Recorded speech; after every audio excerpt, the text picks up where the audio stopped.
Well, hello, folks, and welcome to another fantastic episode of RfRx. My name is Eric Wells, and I am the online programming director for Recovering from Religion. And with me today, as my co-host, is Rob Palmer, the one, the only Rob Palmer, and he's a helpline agent as well as an ambassador for Recovering from Religion. Oh my gosh, thanks so much for being here, Rob. No problem. I am always thrilled when you ask me. So without further ado, Rob, tell us, what is this all about tonight? Why are we here? What is RfRx? So it's what we call our weekly meetings where we host guests who discuss topics relevant to the folks in this community. It's definitely not a replacement for the online community or for the support groups. And these talks and presentations aim to provide good information, advice, or coping skills to our clients and the community.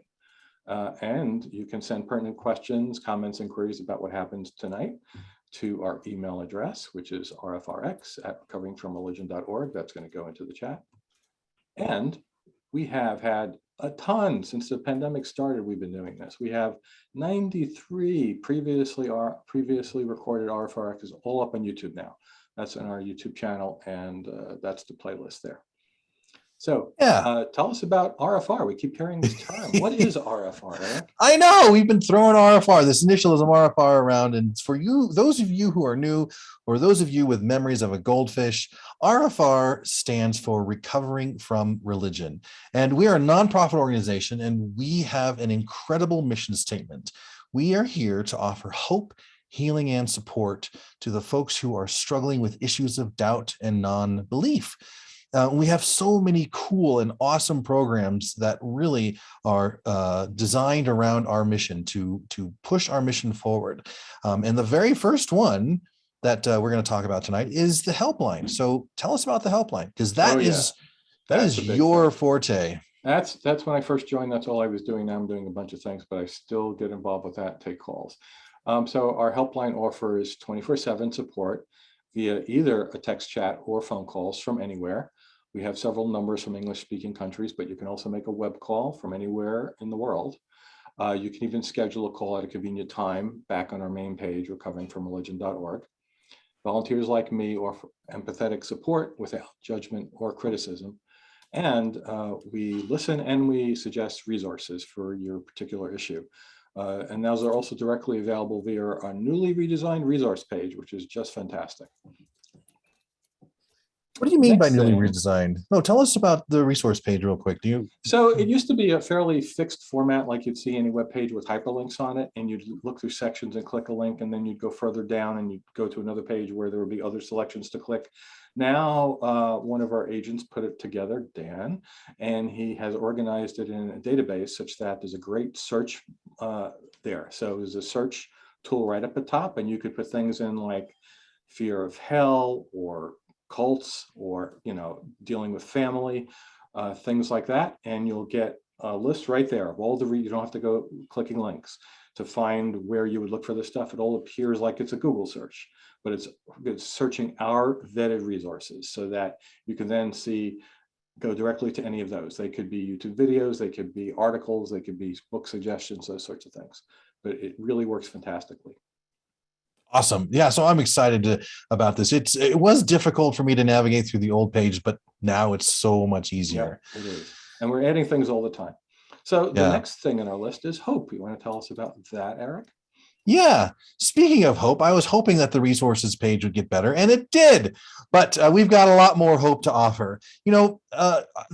When we are transitioning out of religion or we're struggling with doubts, it can be a dark time for us. I know it was for me personally, but you're not alone. So many people feel so alone, and like they're on this journey that is into the darkness, and they have no idea what's coming next. So what we have to offer hope with is our blog.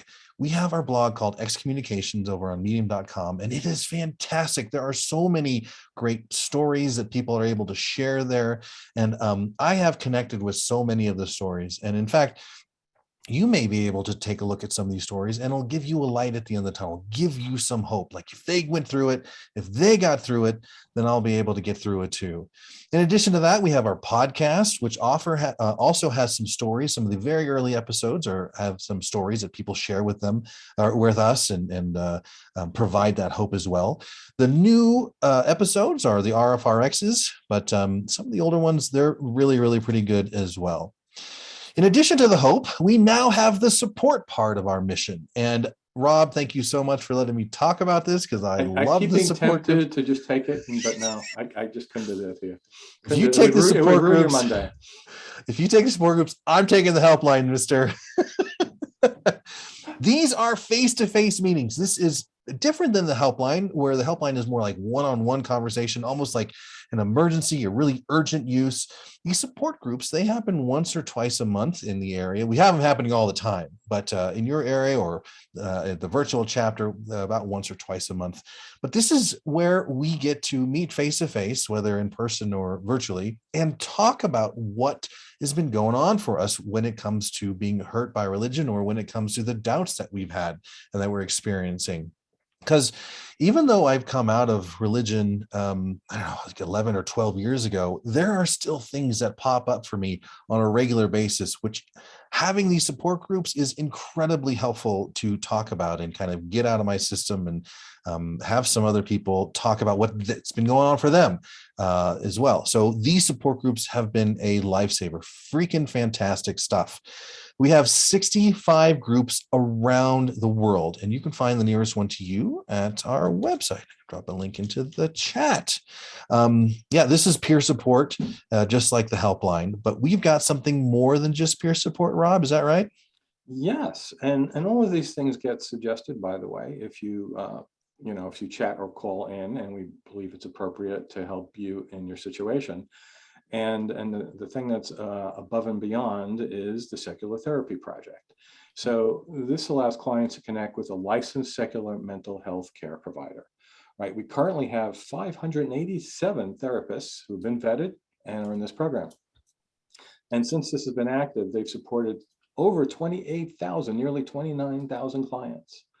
They're all carefully screened for the following criteria. They have to be approved and licensed in their state or country. We actually have secular therapy therapists in other countries besides the US. They need to maintain a secular practice. That's very important. No use of religion, no proselytizing. And they have to exclusively use evidence-based treatments. In addition to that, there was one other piece that was kind of missing that a lot of people had come to us and asked about, and that was the community part, where we get to connect with people who have gone through some similar situations that we have.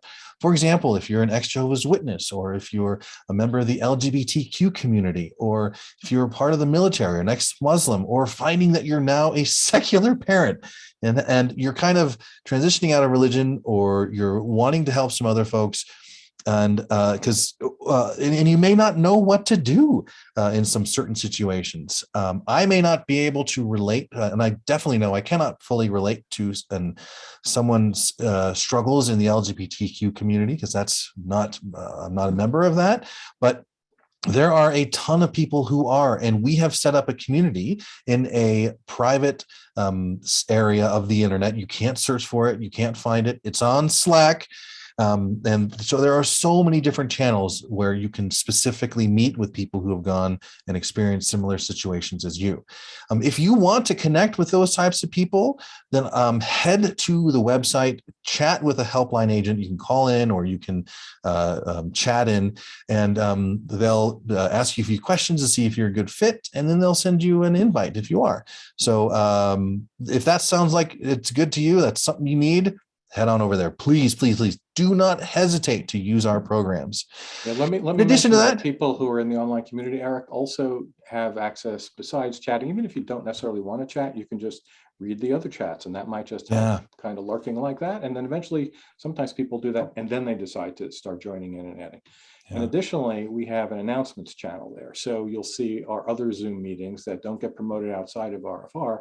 You'll see them advertised there. So you'll never miss the opportunity to join one if you're in our online community. Excellent. Thank you for bringing that up. So if you are looking for a ton of other non-believers and you're ready to kind of just make a community outside of the protection that RfR offers you, guess who I'd recommend? Yes, you guys have heard it here before. The Atheist Community of Discord.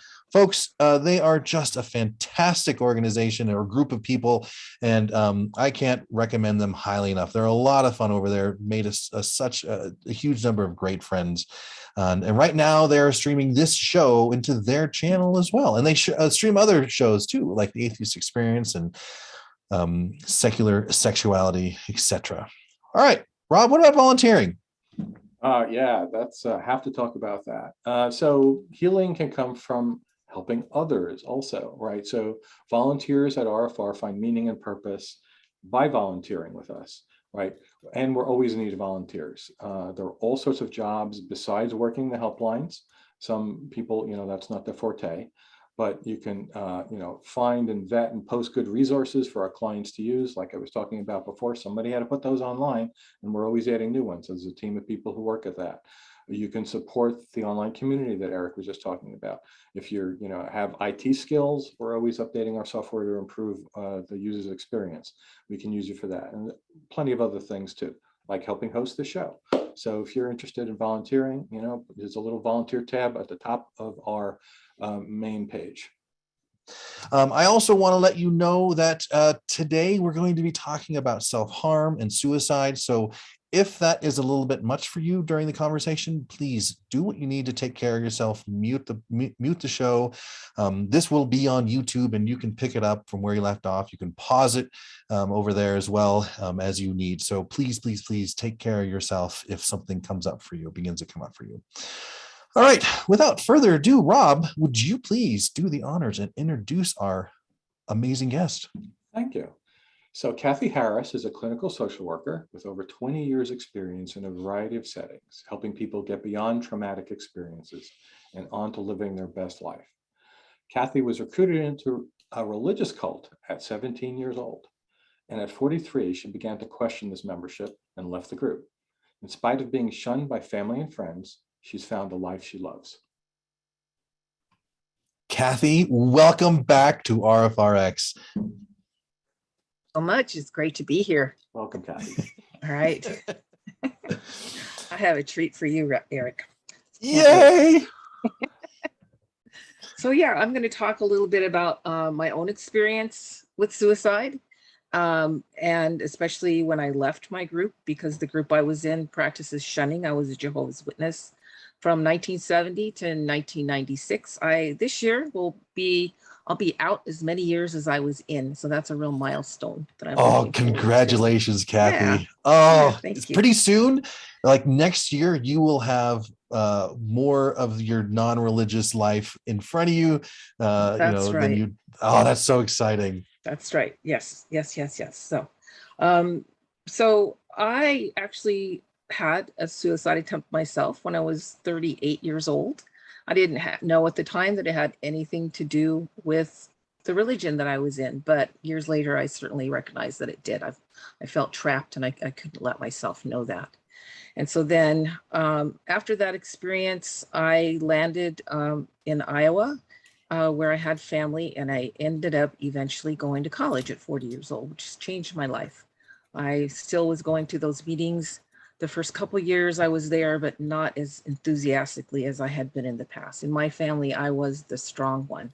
My mother was the weak one, although it was really partly to please her that I joined. And also it was 1970, and I was upset about war, poverty, and injustice, and some of the same things I still am not happy about in our world, but I see them differently now. I don't need an answer in a box like I got in a cultish religious group. So, but you got some comfort. That's what's kind of irritating is like, or so attractive. I felt even after I had transitioned out of religion, that comfort of somebody knows, somebody has the answer. There is a plan. Yes, absolutely. And it was certainly an answer in a box. And in that case of that group, as many others, back then, they don't do this so much although in different ways. They predicted when the end of the world was coming. Well, when I joined in 1970, although people that had been in for a while were looking to 1975, but for me, it was just around the corner any second. So that's, I lived my life hand to mouth for 26 years, moved over 100 times, married someone else that was as dysfunctional as I was. And, you know, I had been dealing with depression from the time I was in my teens. And of course, thought that, you know, I was part of God's happiest people, so I couldn't have depression. So, you know, you moved submerge it over 100 times. Yeah, I did a timeline. I actually have a timeline. Holy crap. What was the driver? Wow. What? What was the driver for all those moves? Oh, you know, a lot of dysfunction, a lot of, you know, and not knowing that I was in that kind of dysfunction, that kind of mindset. I lived in Southern California, and, you know, there was always a reason to move. I loved living in the beach, and there was always somebody next door at 2 a.m. playing electric guitar, or, you know, you'd fix up, we rented, of course, and we'd fix up a little rental house, and then the landlord would want it back to, you know, give to one of their relatives or whatever. Just lots, there was always a reason. And it's not unusual. It's not unusual in groups like that at all, for people. It becomes a habit almost. In fact, the reason I did the timeline was when I landed in Iowa. I was going to school, and I was living where I was going to be living for another few years. And I noticed I would go out driving around looking at for places for rent, and I didn't understand why was I doing that. And I finally realized because it was such a habit in my life. And that's why I did the timeline, to get a clear idea. For me, seeing things on paper or getting visual images makes them real. And so when I did the timeline, it made me go, oh wow, this is not good. So, but it's a habit that dies hard, let me tell you. So anyway, then a couple of years into my college experience, it became very aware to me, very, very apparent to me. I didn't believe the teachings anymore. I was going door to door and sitting in on Bible studies and sitting there thinking, oh my gosh, I don't believe this anymore. It was shocking. It was just shocking, because this was life and death to me, and it was my whole life. And so they certainly tell you not to go to college for good reason.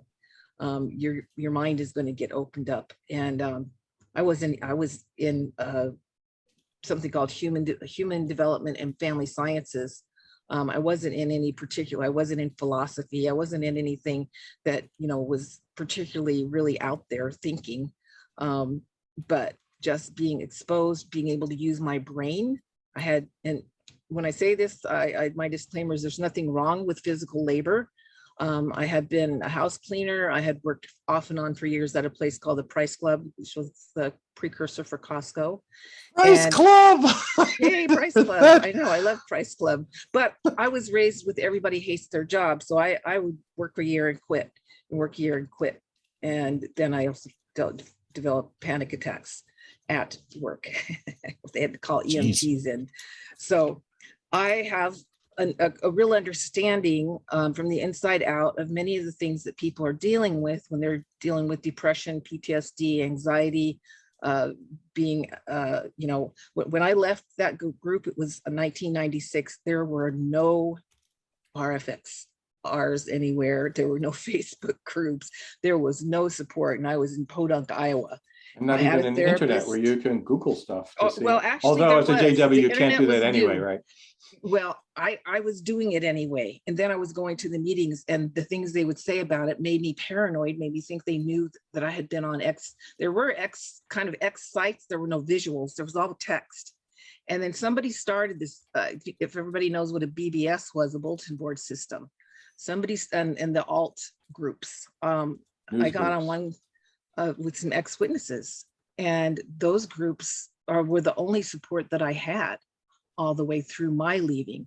I read a book called The Orwellian World of Jehovah's Witnesses, written by an ex-couple from Canada. Jeez. And it changed my life, and it freaked me out. I'd never read the story or seen the movie. And so I watched the movie at 2 o'clock in the morning one night in the dark all by myself, and it scared myself real good. And then realized that I had to leave. And for a couple of months, I became suicidal again without a plan, but I just became in a great deal of despair. for a couple of months because I knew what I had to do. I knew that that would entail being shunned by my family and the hundreds of friends that I had that were like family to me. And so I'm so thrilled to be able to do a presentation for an organization like Recovering from Religion. So glad they're out there. And the thing is now, as a therapist, I no longer take insurance. I'm licensed in Colorado, California, and Florida. And not everybody can obtain services from someone like me. So I'm thrilled that I have resources now that I can point people to, and books. Oh my goodness, there's so many books. There were a few, I read, one of the things that was very helpful to me was I read biographies of people who'd left the Amish faith and communities. There's a book by a woman by the name of Martha Beck, who used to be a columnist for O Magazine. She left the Mormon church and wrote an amazing book called Leaving the Saints. Reading other people's experiences, and then in school getting to know people who had been very Orthodox Catholics and had a lot of the same ideas from the past that I had had, it kind of really opened my eyes.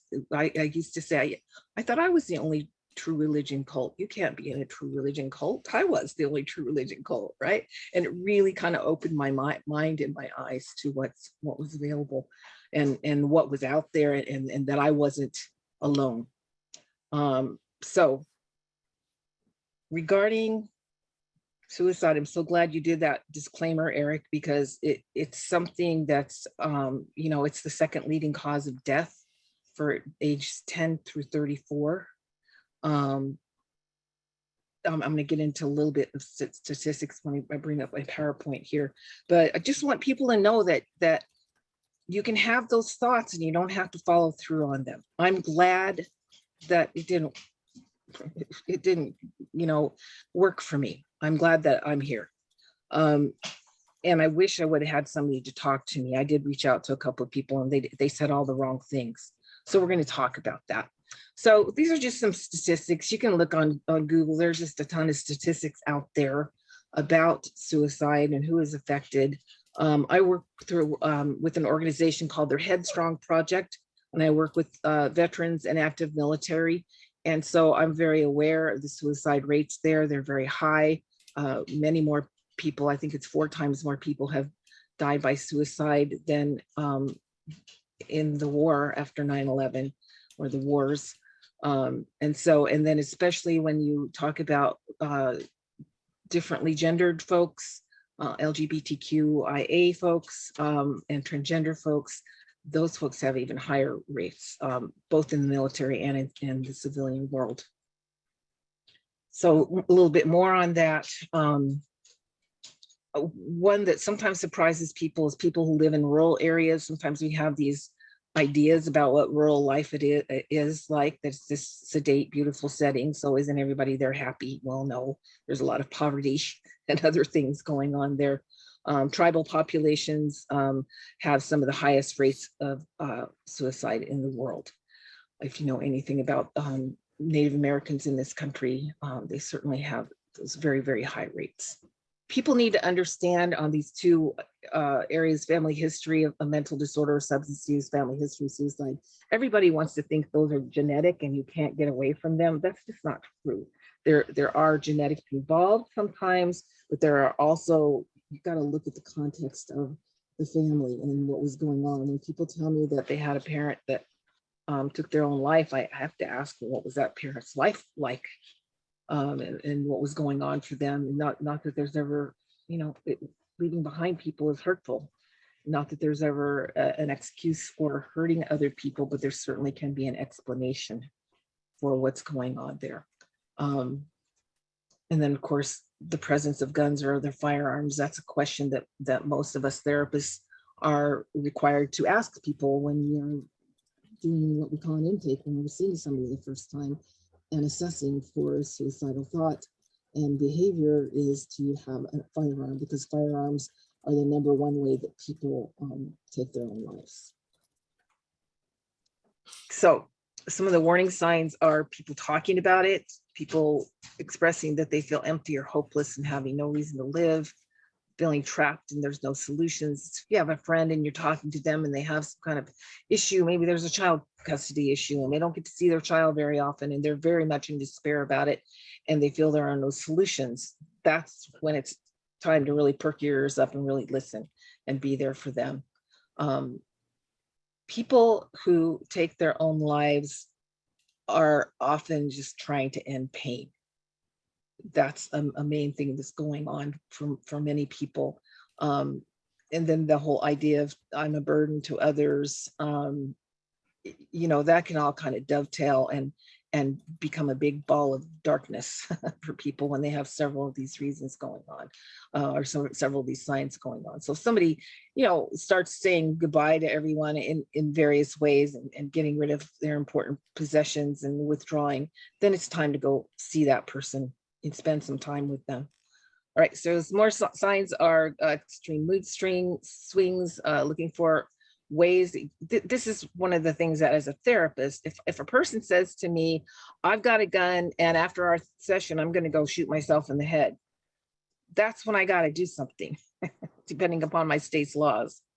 That's when I'm going to keep the person on the phone or on the Zoom call or in my office as long as I can. Again, my philosophy and my experience is when people really want to do this, they're not going to they're going to sign contract. I don't do contract signing with people anymore. Research shows they're not all that helpful. Like when you get, you know, you say I'm suicidal and the therapist says, well, I want you to sign this thing. Basically, it's just to cover their liability issues. That doesn't keep people, people that are in that frame of mind can sign all the contracts you want them to sign, and they're going to be gone in their mind, so they don't care. It's not really a good deterrent. So then all these things can be, you know, in combination, signs that a person may be thinking about taking their own life. And it's really good to know what these signs are, and also to have a context for understanding. Talking to the person is really important.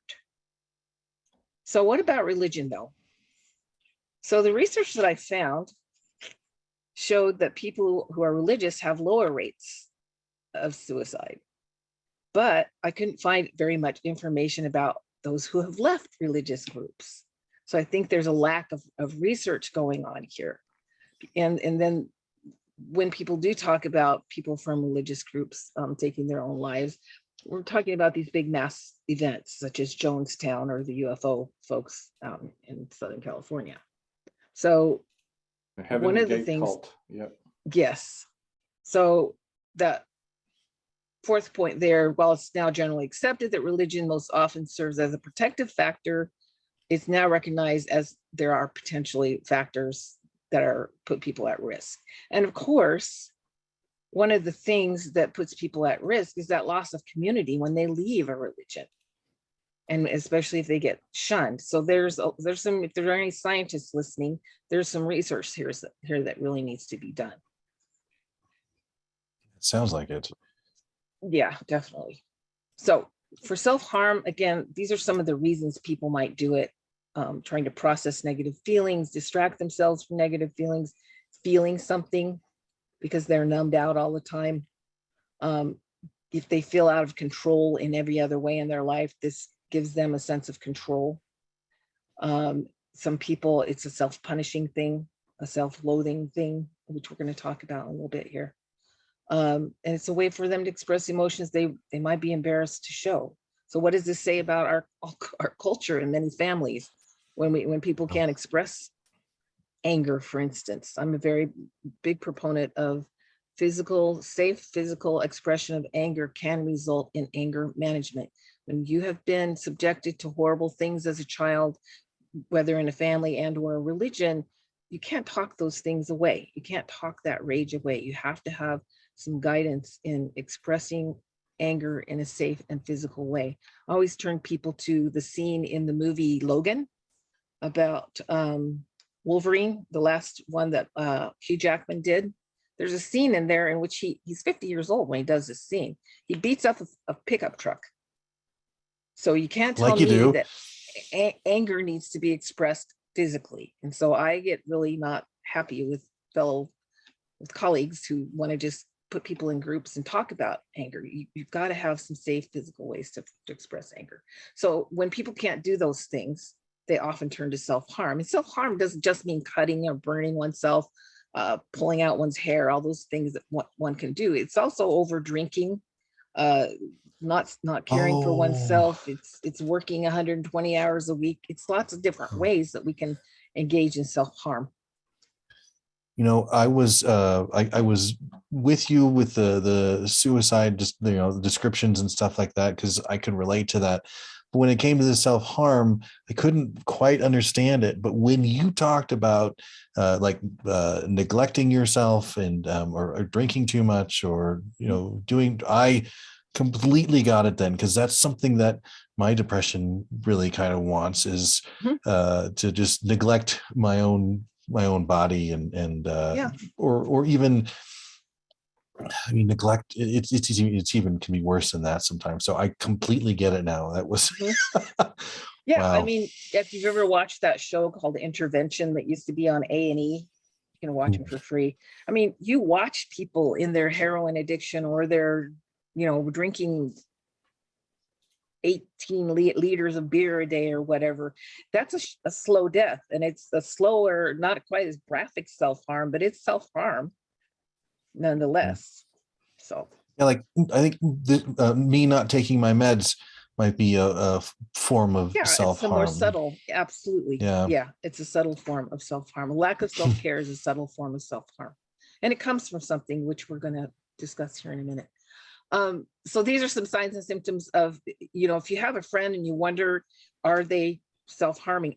Here's something. I don't know if anyone here knows who Darrel Hammond, the actor, the SNL Saturday Night Live actor is. So he has a really wonderful documentary that he did called Cracked Up. And it is all about his experience. Apparently, when he was doing SNL, he was self-harmer. And in this film, they show him doing a skit and they highlight his arms. And I go, oh my gosh, you can see the slashes on his arms. But of course, nobody was paying attention to that. And he was in and out of all kinds of treatment. And Lauren, is that his name? Lauren Michaels? Yeah. Yeah. The producer. Yeah. He only been watching it for 50 years. He supported Darrel all through this, paid for treatment and so on and so forth. He would go down before the show started. Sometimes he'd go down to Harlem and shoot up and then come and do the show. So finally, the last time he went to treatment, and the doctor told him, if we don't figure out what happened to you, you're going to die. And I saw him do a one-man show in La Jolla with this before they did the film documentary. And he brings out this big box of all his medical records, and he tells you all the myriad diagnoses he received and all the meds he was on. And it turned out he had been horribly physically abused by his mother as a child, and he totally repressed it. Wow. And he does this documentary where, you know, he talks about his self-harm and suicide attempts and so forth. It's pretty amazing. He works with, if everybody knows who Bessel van der Kolk is, he's a doctor who wrote a book called The Body Keeps the Score, which many trauma survivors really like. He's working with Bessel van der Kolk and his folks now, and they do presentations every once in a while. So, that's fantastic. That book has come up so many times in RfRx. Great book, really great book. So self-esteem, shame, and imposter syndrome, all those I'm not good enough ways that we think about ourselves. This is especially something that happens to people who have been in these very coercive religions, because people are called sinners, you're imperfect, you need salvation, you're a wrongdoer. My favorite one, I'm an apostate. And these are very, oh gosh, I saw a clip recently. I don't watch too much of this stuff, but one of the people I like, who's an XJW activist, a few months ago, he actually kind of analyzes the talks that the guys who run that organization give. And in one, apostates were called maggots. So now I'm a maggot. So unfortunately, when we hear these terms, when we're in these groups and buying into these ways of thinking, this really integrates with our natural coping defense. This is for you, Eric: self-blame for coping and internalized blame of self. And I'm going to explain this by means of a little video here in a second.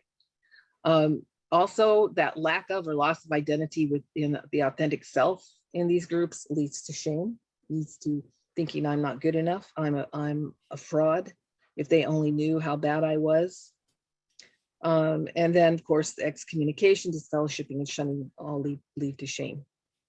So without further ado, here's my little cartoon I made about something I call internalized blame of self, or self-blame for coping. Please let me know if you can't hear it. Hello, I am Cathy Harris. I'm a coach and former therapist, and I'm going to explain emotional IBS today. Internalized blame of self, or emotional IBS, equates to shame, imposter syndrome, self-sabotage, and self-blame. When you come down to it, it really explains self-blame for coping with difficult situations over which we have no control. So little Mary hears her parents fighting every night, and she hears Daddy yell at Mommy, "Her room is messy. Her room is messy. Why is her room so messy when you're home with her all day?" This makes Mary very sad to hear her parents fighting. And the next thing she knows, Mommy comes to her and tells her, "Daddy's not going to live with us anymore." She immediately thinks, "It's all my fault. It's because my room is so messy. It's all my fault." This leads her to go back into her room now and think, maybe I can clean my room up good enough and Daddy will come back. She thinks she's in control of the situation, but of course she's not. And Mary grows up to be an adult who feels never good enough. She feels bad, stupid, and wrong. Stuck in IBS. So this is a concept that I use a lot with people in my practice, especially when those folks are feeling in despair and expressing themselves as not worthy of living. I learned about this concept with Dr. Colin Ross when I read his books. They changed my life. They were my therapy. When I realized, oh, that's why I say that about myself. That's why I do that. That's how come I can never. When I started going to college, I had 5 professors tell me I was a great writer. And I would just go, oh, they're just saying that because they're being nice, right? All that stuff that we do to discount our worth. And so when a person is in a state of mind where they're thinking that taking their life is the solution to their pain, they are definitely stuck in thinking this way. Most people are. But don't get me wrong, there are the folks that, you know, there was a judge recently that I read about who got caught in a lot of wrongdoing that involved a pipeline, you know, basically sending kids to prison for very little reason, and then getting kickbacks from it from the private prison company.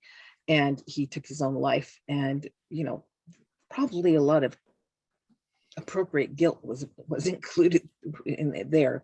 But for most people, when they get to this point, they are thinking very poorly of themselves and not realizing that, you know, as a kid, if I'm getting hit, say every Saturday night, my dad gets drunk and I get beat up.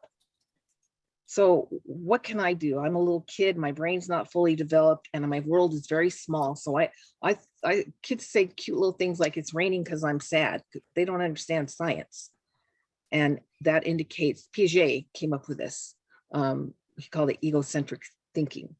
So we think of ourselves as being the center of our world when we're little kids. And if bad things happen, even things like our parents splitting up, when I do presentations on this, I usually use a clip from Mrs. Doubtfire. If anybody's ever seen that old movie, at the beginning of the movie, mom and dad are splitting up, and dad is leaving and the kids follow him down the stairs, and the 12-year-old says, "It's all my fault, Dad. I shouldn't have had my birthday yesterday." This is not a movie about abuse, but this is a common human experience. So we blame ourselves. But then when we grow up, this just doesn't dissipate. It just doesn't shed from us. We carry this into our adult lives. And for some people, it results in addiction, depression, you know, I mean, it contributes to depression. Some people are very much overachievers. I work with people who are working on their 4th master's degree, trying to get their dad to see them. because what we have to realize when we work through this is whatever happened to us wasn't about us. It certainly affected us, but it was about that person, the adult person, and their problems that they didn't deal with. But then when we become an adult, we still have this I'm not good enough thinking. And so it was a good coping skill as a child, because imagine if you're 4 or 5 and your big dad is hitting you, you're not going to stand up and say, hey, dad, you need to go to AA or Smart Recovery or go get therapy or go talk to a friend. I'm going to go get a job and live down the street while you figure that out. Kids can't do any of that. So all they have is their little undeveloped brain as a coping resource. So they come up with this, I'm bad, I'm wrong, I'm not good enough. But then the adult will take that with them into their lives in various ways. So it's important to recognize this was a coping defense that was helpful as a child, but it's not helpful as an adult. And it's one of the first ways we can start to address this shame. And again, going back to religious groups, you're never good enough in a religious group. When I was depressed in my group, I was told, oh, you're missing meetings. Oh, you're not going out in service door to door enough. Maybe you're not praying enough. You're not enough. You're not enough. You're not enough. And so these ideas, when you're in those kinds of groups, especially if you've grown up in them, those things are ingrained and integrated into your thinking, and it takes a lot of work to let go of it. That's amazing. I had never thought of it that way. You're never good enough when you're in a religious group. To me, this is a very important thing to understand when we're talking about shame, and we're talking about people when they get to the point of feeling that suicide is the only thing left for them to do.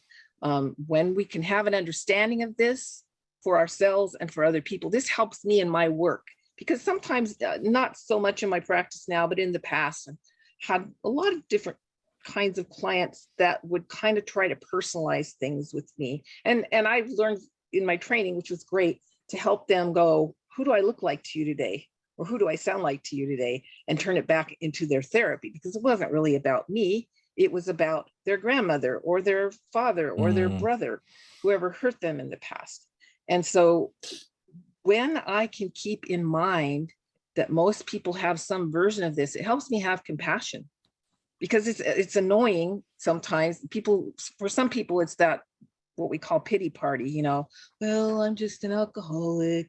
Well, I'm just a piece of crap. And it's no fun if you have a friend or a spouse or a sibling that's kind of stuck in that thinking. It's real easy to get annoyed with them. Helps me to stay compassionate, to understand this is a coping defense that person is still stuck in. And about myself, especially. And how much do you think the feelings of imposter syndrome or depression or suicidal thoughts can be more genetic and less circumstantial? There's so much research going on showing that, for instance, the intergenerational or transgenerational trauma can even be, the effects of it can even be passed through the DNA. Okay. Maybe. I mean, nothing's impossible. Again, my joke is I'm a social worker, not a scientist, but I'm fascinated by all the research. I can't regurgitate it as well as people who are more science-minded. But I go out and I find videos to kind of demonstrate things. And there's just so much research going on, Eric, on the processes of the brain and DNA with trauma, that it could be traumas from 3 generations ago that are hanging around, and again, I don't think that is a disempowering thought. I think that's a very empowering thought. And you don't even have to go back. Everybody has some kind of trauma, because we're all born as helpless little blobs of flesh, right? So we're totally dependent. So in a sense, we're going to get victimized in some way. And I don't mean abused. I just mean that we come into the world, the only way we can communicate is with our body and our voice. And nobody has perfect parents. You're not going to get picked up every single time you might really need it. And there's good enough parenting is what a lot of us in the trauma-informed world speak about. Good enough parenting, appropriately child-centered parenting. Okay. And so and I'm not here to go, well, there must be something, Eric. That's very dangerous. Yeah. for me as a therapist to do. I don't do that with people. I To work with what you're being brought. towards what you know and who you are. Maybe you're a highly sensitive person. That's not a disorder. That's a trait that about a quarter of or 20% of the population has, equally across men and women. There's a documentary on Amazon called Sensitive about that. And if you're a highly sensitive person and your parents got divorced, for instance, that might be as impactful for you as somebody else who got outrightly abused. So you got to take, and this gets into, again, the valuing yourself. Whatever your experience is your experience, and it's valuable. So comparing That's ourselves radical. to other people is not helpful. You know, I'd have to radically accept that. Yes. And we all do it. You know, when in my training, I'd sit in therapy groups, people who allege satanic ritual abuse, people who allege all kinds of other terrible things. And they would sit there and go, well, my abuse is not as bad as hers. So we would say, it doesn't matter. Your stuff is your stuff to work through. So all these things factor into when a person gets to a point of thinking about taking their own life. So I do want to talk about some don'ts. Some of these might seem outrageous, but they're here on this list for a reason. So don't dare anyone to do it. Don't say, I know how you feel. Don't ask why. Offer empathy, not sympathy. So empathy meaning connect with them in some way. Empathy on something that you have had similar experience. Acting shocked will not help. It'll make them want to run from you. Especially don't be sworn to secrecy. People go, but I'm the only person that he trusts. And I say, you're putting his life, you're putting your friendship above the person's life right now. Because this happens a lot in the military. Well, somebody will talk to someone, you know, a friend, or maybe even their immediate command, and get them to say, oh, no, I won't tell anybody else. And then they go home and take their own life. And then the person that's left is in despair about that because they didn't do anything. And so don't, you know, be willing to lose the friendship to save the person's life. So offer some hope that there are alternatives and take action. So what does that mean? Sit down and call the suicide hotline with them. Sit down and look at their insurance with them and help them figure out how to get therapy. Sit down and help them go get some peer counseling on recovering from religion. You know, there are resources besides therapy to use. Therapy is not the right thing for everybody. First, before I go on to this next part, I want to make my comment on the term committed suicide. So that term connotes that a crime has been committed, and it used to be illegal in most of the states, but it really goes back to some Catholic Church teachings about it was a mortal sin to take your own life. So saying that the person took their life is a better way to say that. It's a very commonly used phrase, even in my field, but many of us are seeing that phrase is not helpful.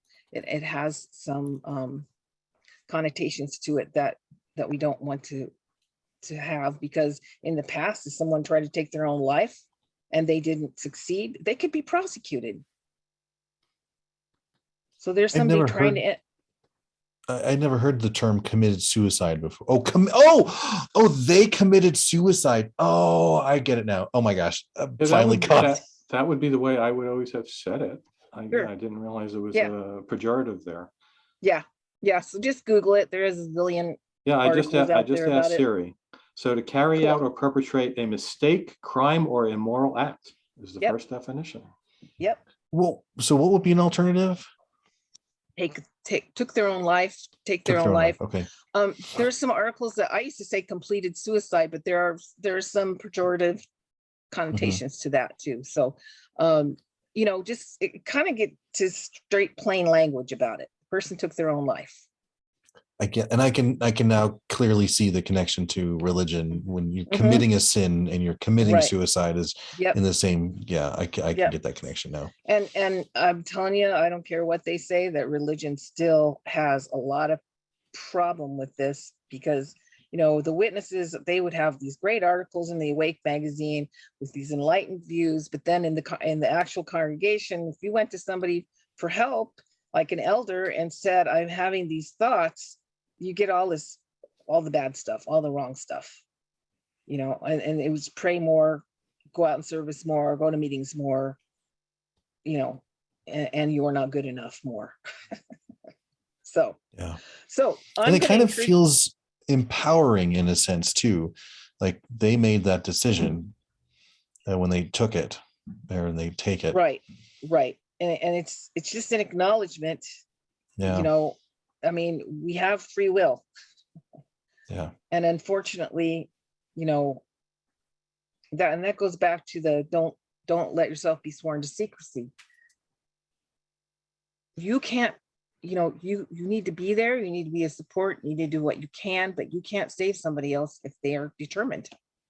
And then you need to do some work, some radical acceptance and self-compassion work.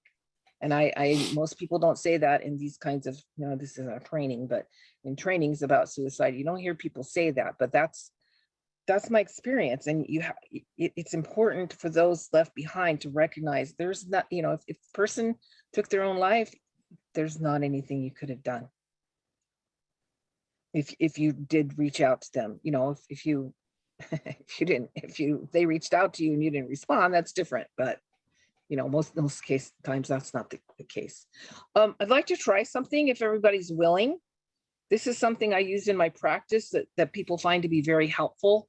So you can do it on a phone, a computer, or a piece of paper is ideal. If you fold a piece of paper like a book, and on the front page of it, you write your signs and symptoms of going into crisis, of becoming suicidal, of becoming more anxious, of becoming more depressed.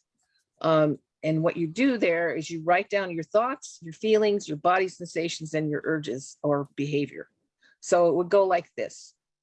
Oh, wow, my thoughts are I'm a piece of crap. My thoughts are I might as well die. My thoughts are I hate life. What are my feelings? My feelings are I'm angry and I'm sad.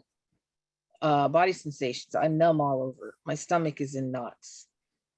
I feel like, that's what urges are. I feel like, or I went and cut myself. So this is where a person kind of gets to know themselves. I ask my clients to become your own science experiment. Get to know yourself so that then you can become observant and realize, oh, wow, I'm having all these dark thoughts today. I better go take care of myself. Okay, which is the next page. So I got this idea years ago from hospitals. They often do what are called safety plans with people, and I don't call it that because that gets kind of rammed down people's throats sometimes in hospital situations. So, but they left off the second one, which I think is really important. What are your reasons to survive? What are the big and little things you miss if you're not here? What brings you joy and brings you light? Oh, if I'm in the hospital, I miss Rice Krispie treats. I can't make Rice Krispie treats when I'm in the hospital. That's a little thing, right? But oh, if I'm not here, I will miss my daughter's wedding. I love my dog. I'll miss my dog. What the big and the little things of life that bring you life. And this kind of serves a twofold purpose. It helps you remember what your reasons for living are, and it also helps you identify some things that you could do to bring yourself out of the dark a little bit.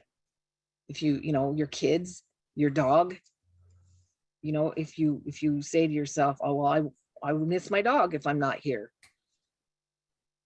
Go play with your dog. So then the next page, if you're doing it like a book, it's like the third page here. What are your coping strategies? And I always joke and say I'm a dictator and I get to tell you the first one because it's breathe. Because when people are depressed and when they're anxious, they're breathing shallowly and fast. And when they're depressed, they're often breathing shallowly and slowly. Oh, this is exactly what Dr. Annie Thompson was saying. It's amazing. And so you're not getting enough oxygen to your brain. You can't think clearly. The amygdala has taken over and eerie and emotional reasoning. And so if you get some oxygen into your brain, then you can remember, oh yeah, I made that whole list of things I could do. I can go take a walk. I can go take a bubble bath. I can go play with my dog. I can go hits and balls, all the things you can do that help you either be distracted, feel better, or get tired. I tell my clients, if you have to call me after hours, this is how it goes. You tell me what's going on, you tell me the coping strategies you tried and the next ones you're going to try, then you call me back and tell me if those helped, or if you need a call back from me, because that's also a coping strategy, is to call somebody like me and ask for a call back. So the last one is your supports and resources. I put more than people on this because sometimes people don't have many people, but they do have places and activities and pets. And if they can connect to those things in their moments of darkness, it can help them get through. Support persons, again, have different levels of support. You might have one or two people that you would tell everything that's going on, but other people, it's movies. Other people, it's, how's your life? Just as a way to connect to someone else. And, those who are in religion who would criticize those who aren't religious would say, oh, well, I have God and I can always talk to God. Well, I'm sorry, but some of those groups have pretty high rates of suicide and depression. Mine certainly did. I knew 4 people that took their own lives way before I recognized anything. And I had my judgments about them at the time. And later I looked back and just was very compassionate towards them. So, having God doesn't give you the answers. And so at the same time, if you've had that in your life, and now you have made a choice, it doesn't work for you, and made a choice to walk away from that, recognize you will have some things to deal with and to work with and to recover from. So a little bit deeper work. Here's some other resources. We've talked, of course, about recovering from religion and their peer support program, especially. I think it's wonderful. There's their therapy. Coaching is also, there are therapeutic coaches who help people who have been in cultish groups. There are coaches who help people with trauma, and it's a little different approach. A lot of my work is coaching. And I have my alternative ideas about that whole thing, so I won't get into here, but I just want people to know there are alternatives. Coaching, you can do like a 3-month program and coaching, and it might be a little bit of an outlay of resources up front, but over time it can be way less than paying for therapy out of pocket. Here are some books that I've found to be very, very helpful. One is called The Challenge to Heal. The other is Shunned, a Survival Guide. Both are by Bonnie Zeman, who is an ex-Jehovah's Witness. She was a therapist for many years. She's retired now. But these books are applicable not only to Jehovah's Witnesses, but to many, many people. And I like them because they are very practical, and they offer practical solutions. And then, of course, this wonderful book called So What Happened to You, that I wrote. And then there's I've been reading your book, and I have been enjoying the crap out of it. It's really been helpful. I'm not quite finished. I'm about halfway through, but I freaking love your book. Oh, thank you so much. The International Cultic Studies Association, I really like them. They are an organization that provides education. They do conferences, some of which are free or very low cost for survivors. They have a lot of online articles. There's a free online book that's very helpful on their website. I like them because they don't take it upon themselves, and I agree with this for myself. I don't have a list of groups that I think are cults. It's not, again, in my right. And I also know it does. I get calls from people all the time worried about their loved ones, especially political groups now, asking me, how do I get my loved one out of this or that group? And I want to say, I don't know, because it's just like with somebody who is over, killing themselves with alcohol or drugs. How do you get them to stop? We have freedom of will and freedom of choice in this country, and there are no magic answers for that. So I usually help people work on themselves, with acceptance and get their own support and have patience, because again, I'm a person that after I was in the religion, 7 years, about 60 of my very close friends in 2 congregations in Southern California left the religion because they didn't believe the teachings anymore. And it was devastating. It was crushing, because it's like a bunch of people die and you don't get to go to a funeral. There's no closure. And of course, I thought of them all as very unwise and unspiritual people until 20 years later, I came to the same conclusions. And then I was like, how they get so much smarter than me 20 years earlier than I did. So everybody's on their own path. So anyway, that's just my little spiel for ICSA. I really like the organization, and they're mostly educationally focused. And these are some of the resources I used in the presentation. There's a really good article, Religion and Suicide, New Findings, from 2018. We do have several questions. Rob, would you like to start off, take one of them? Yes, sir. So we've been taking these from the chat, and there's actually more at this point than there usually are in these presentations. Someone wanted to know, do you have any tips for overcoming the feeling of I'm a burden to everyone? So, any tip, especially to people who feel that way often in their lives? My answer for that is this concept that's presented in the little animation. I'm a burden equates to I'm not good enough, I'm bad, I'm wrong. Anytime you can distill your thinking down to I'm bad, I'm wrong, I don't deserve, which I'm a burden certainly does. It's good and important to kind of start looking at where did that feeling start, and how was it a defense for me as a kid, and how is it getting in the way of my life now? And then find some help, whether it's reading literature, whether it's finding a therapist that can help you work through. I equate all this to shame. To me, shame is I'm bad, I'm wrong, the essence of me. Guilt is I did something wrong. Shame is I am wrong. So Oh gosh, really that's a kind good of distinction. looking at cognitive therapy is great for, it's the beginning of the work with this thing, because when a person is stuck in this kind of thinking, they're stuck in shoulds, or I like to say shoulding on themselves. And I say to my clients, if shoulding on you worked, I'd should on you all day, but it doesn't really work. Some So people there's like getting that. shit on. Yeah, they seem to, and then there's labeling of oneself, calling oneself names or putting oneself down, and then jumping to conclusions about things around you. Who says you're a burden? Start kind of, internal family systems therapy is a really good way of looking at these things. There's a part of you that believes that you're a burden, but there's parts of you that don't. Otherwise, you wouldn't be here. So engage that one part of you to talk back to that part that says you're a burden. Perfect. Got another question.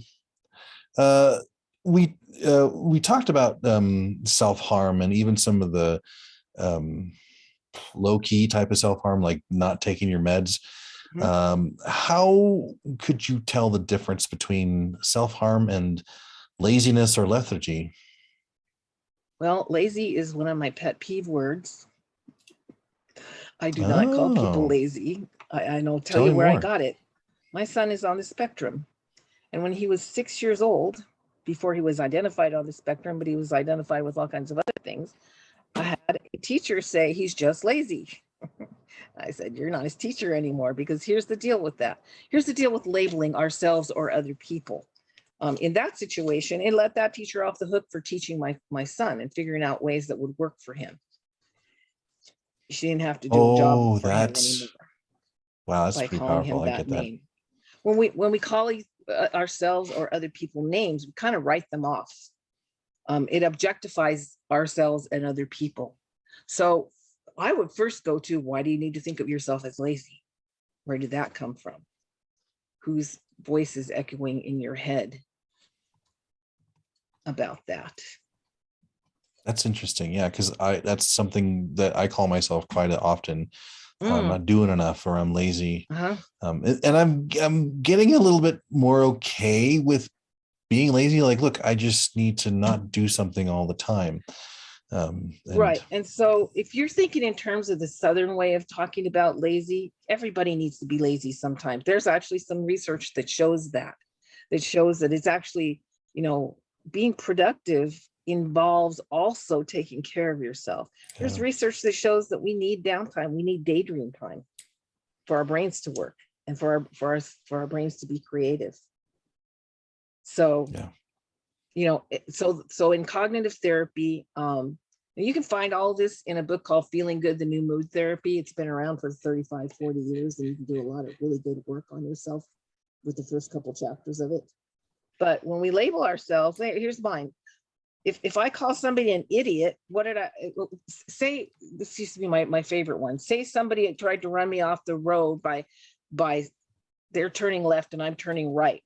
It used to be everybody could go down their own lane, but now people cross over. And so say somebody crossed over and ran me off the road and crashed my car. And now I'm in court and the judge says, you can say whatever you want to them. If all I say to them is, you idiot, what did I tell them they could change? Nothing specific. Nothing specific. If I say, hey, you broke Well, I the felt law better. and crossed the lane and made me wreck my car, that hurt my car. Now what do I tell them they could change? Yeah. Okay. They're driving. So whenever we're labeling ourselves in some way, if we can get down to describing behavior that we would like to change versus calling ourselves a name, it'll be much more productive. Rob, you got another question? Yeah, so this is on behalf of at least one person in the chat now. What resources are affordable for people with negative thoughts, depression, anxiety, etc., that live below the poverty line? So, like I said, there are, you can go to probably any Goodwill and get a copy of Feeling Good, the New Mood Therapy for a couple of bucks or 50 cents even, which is a great what book. is that again? Feeling Good, the New Mood Therapy. It was the first kind of popular version of cognitive therapy and an explanation. There's a workbook version. You know, and again, take advantage of things like recovering from religion, peer resources, peer counseling. There's always something you can do. Go find a meetup group of people who are talking about the things you need to talk about.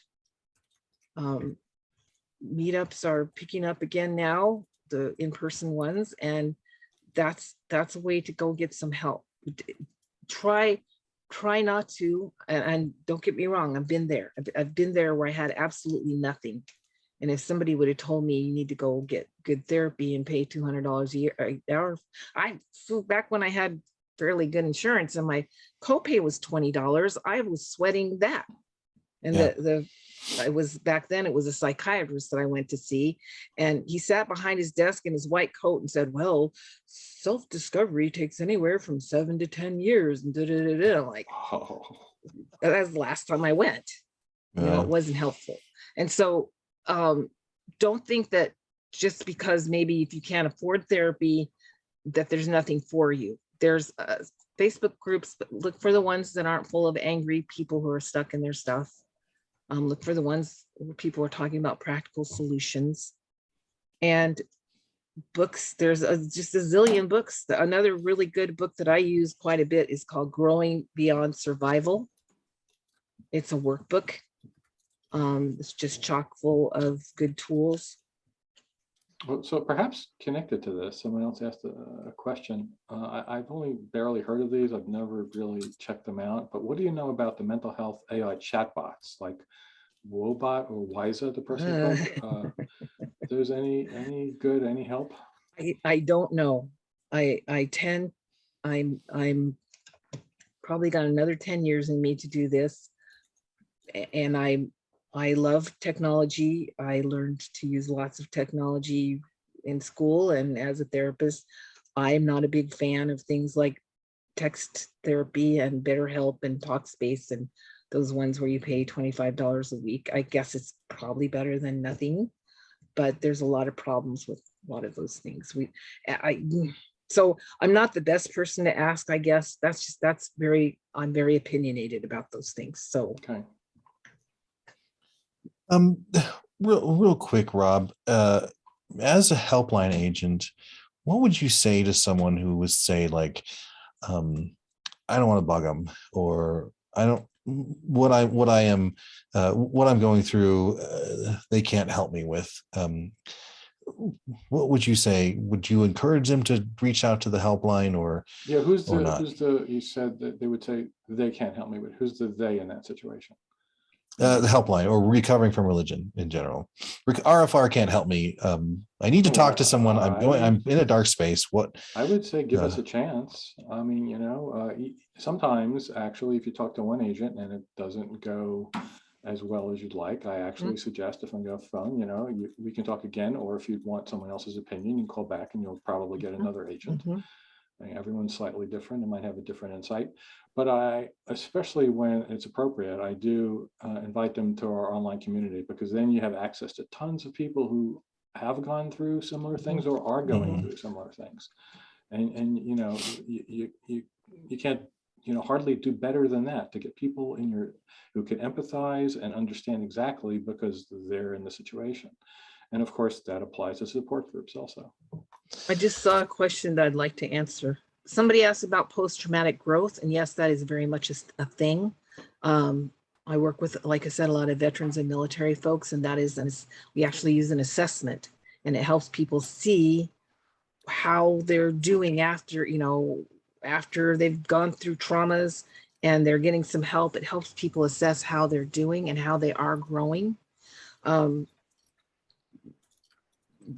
Post-traumatic growth, it can be, I think, used against people sometimes to say, hey, maybe you wouldn't have been such a great writer if you hadn't been sexually abused as a child. When I always want to say, well, we'll never know, will we? Because I can't go back and relive my life. But post-traumatic growth is a real thing. I'm definitely an example of post-traumatic growth, in my opinion. You can find your life. You can get beyond this stuff. It doesn't have to be, even when I was in that religion, and that was my whole life, really my whole life was being depressed and suicidal for years and years and years. And so I don't experience that like that anymore. I'm not also, it's hard for me to make friends because I'm not just, I was in a restaurant the other day and people were talking about how fat their pets were. I'm sitting there going, this is the conversation you have when you can get together with your friends, really? Because I'd be talking about much more serious things, of course. And people here, I usually use the term high control group, which people haven't heard. And then I say cult and people are like, what? People don't want to hear about those things. So, there will be things to deal with, but they are doable. I call all this work is a difficult but doable work in whatever way you do it. I was seeing a therapist when I was leaving my group, and she had no clue. She didn't, I brought it up. She didn't, therapists have to ask the right questions. And they have to encourage you to talk about what you want to talk about. And sometimes therapists, even unbeknownst to themselves, have very subtle ways of shutting conversations down. So one thing that I offer to people, if people are in therapy, but their therapist doesn't seem to get it, I offer consultation to the therapist. It usually takes 1 or 2 times, because therapists they have a lot of training that actually is applicable in this field, but they just don't know it and they're afraid of it. Anyway. Cathy, thank you again so much for coming on and tackling this hard conversation with us. We're going to go ahead and move on to wrapping it up. But before we go, do you have any final thoughts, final words, things that we didn't talk about that you wanted to bring up? No, but just in general, I want people to know that you can get beyond this stuff. Years ago, I couldn't see beyond it. I didn't have anybody around me telling me I could get beyond it. And now I know, I did. And I did have help of different kinds, but it wasn't like the direct kind of things we're talking about here. And, you have a right to your life. That's the main thing to remember. You have a right to your life, and you have a right to a life that's not just overshadowed with constant pain. And you're the only person that can get yourself out of that. And if you're pissed off about that you got that baggage, then go express that somewhere, so you don't have to live in it. Oh, Cathy, thank you very much. Next week, we've got another episode of RfRx, and it is called Engaging with the Public as an Atheist. And we're bringing on David G. McAfee to talk to us about this stuff. His book coming out, Mom, Dad, I'm an Atheist. really, really helped me. Even though I was like in my 30s when I came out of religion, it still really, really helped me quite a bit. So David G. McAfee joins us to cover an important topic and a key element of his new book, Hi, I'm an Atheist, what that means and how to talk about it with others. So if there's any questions, comments about what you have seen, heard tonight, or any of the ones on YouTube, you can email us at rfrx@recoveringfromreligion.org. You can also find our blog, and that was mentioned before. We'll put the link back in there again. Thank you. And we have a podcast, which the older version is sort of a more standard format with two hosts discussing things and sometimes interviewing people. And all the latest ones are just audio versions of these RfRx recordings that you can listen to while you're driving. Don't even have to look at the screen. And you want to tell us about our social media, Eric? Yes, folks, so many of you have donated, so many of you have volunteered. If you can't do either of those, or if you want to do more, following us, liking us, commenting, sharing, doing all that social media stuff really, really helps us out. We're on Facebook. We are on Twitter. We are on Instagram. We're even on the TikToks. Yes, ladies and gentlemen, these old folks here are on the brand new TikToks. Folks, we also have a newsletter. If you want to know about RfR news, you can subscribe to the newsletter to learn about that. If you want to learn about what recent videos have been posted on our YouTube channel or recent blog posts that have been published, you can sign up. All of that you'll find in the newsletter. All right. Without further ado, I am going to bring up my second favorite person in the entire world, the founder and president of Recovering from Religion, Dr. Darrel Ray. How are you doing, my friend? I'm doing good. I just wonder, what would I have to do to become your first favorite? Don't answer that question. I've got an answer. You may not want to hear it. I actually don't think I'm second. I'm probably third or fourth, but I'd love it if I'm in the top 10. So I'll just stay there. Hey, thank you, Cathy, for coming to us again and putting on a great conversation and a great talk here. You hit a couple of my pet peeves because obviously we're trained in similar ways, but that this whole notion of name calling. We know it's a bad thing to call other people names, but yet we call ourselves names all the time. And an old mentor of mine once said, "Watch out what you think. You may be listening." And that's exactly what you were saying tonight. You know, what you say in your own head about I'm too stupid or I'm worthless. You know, all the things that religion taught us about our worthlessness in that paradigm. We listen to it, and then it affects us emotionally. So that was I'm glad you said something about that, because that's really something I believe strongly.